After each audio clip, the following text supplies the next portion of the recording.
देश की राजनीति में इस वक्त जो चल रहा है उससे लोग बहुत हैरान हैं, क्योंकि हो ये रहा है कि एक के बाद एक कांग्रेस और बाकी पार्टियों के नेता बीजेपी में धड़ल्ले से शामिल हो रहे हैं।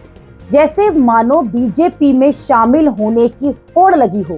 जो कांग्रेस नेता रात को सोशल मीडिया पर पीएम मोदी पर हमला करता है, वो सुबह जाकर बीजेपी के ऑफिस में जाकर सदस्यता ले लेता है।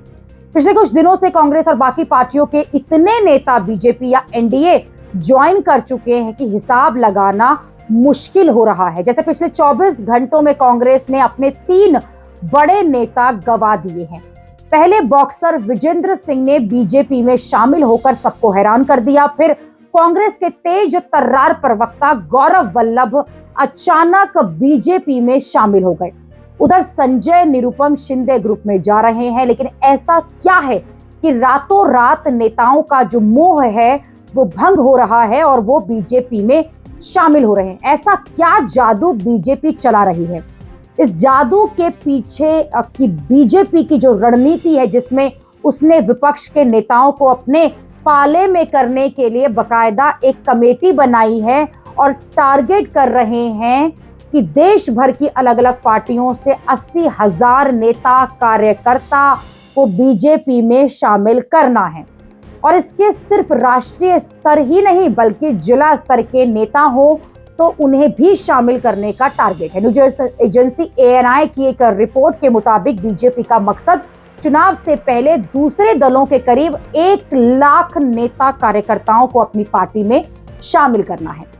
दैनिक भास्कर के मुताबिक बीजेपी की इस ज्वाइनिंग कमेटी के MP के पूर्व गृह मंत्री नरोत्तम मिश्रा भी शामिल हैं। नरोत्तम मिश्रा का दावा है कि वो विपक्ष के नेताओं को बीजेपी में लाकर इतिहास बनाएंगे। नरोत्तम मिश्रा ने कहा कि चुनाव तक वो 70,000 से 1 लाख कांग्रेसियों को बीजेपी ज्वाइन करवाएंगे।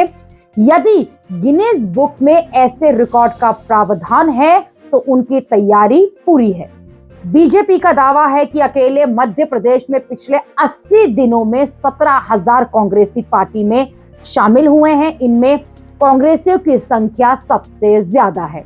इस 17,000 नेताओं में पूर्व मंत्री, 6 पूर्व विधायक, 1 महापौर, 205 पार्षद और कई सरपंच शामिल हैं।